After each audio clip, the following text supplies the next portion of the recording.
Hello అందరికీ. ఈరోజు ఇంట్లో అయితే చేపల ఫ్రై, చేపల పులుసు చేశానండి. అందుకే మా వారికి నైట్‌కి వేడిగా రైస్ పెట్టేస్తానండి. పులుసుతో చాలా బావుంటదంటే, ఆయనేమో రాగి సంకటి చేసి అన్నారు.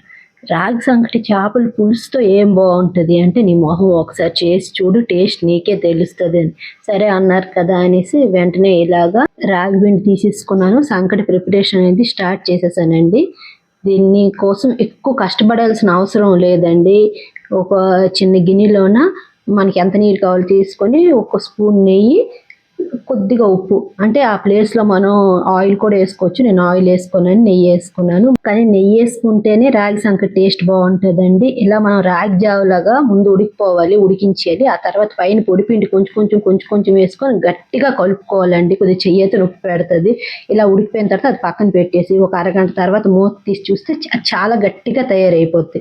ఏదైనా ఒక చిన్న కప్పుకి కొద్ది నెయ్యి అనేది అప్లై చేసేసి ఇలాగ నేను సంకటి ముద్దల్లాగా పెట్టేశానండి. దానిపైన నా దగ్గర ఉన్న ఉల్లిపాయలు, దోసకాయ, టమాటా అన్నిటితో డెకరేట్ చేసానండి. చికెన్తో, మటన్తో, గుడ్లతో రాగి సంకటి తింటారని తెలుసు. చేపలతో కూడా తినే వాళ్ళు ఉంటారా మా వారిలాగా?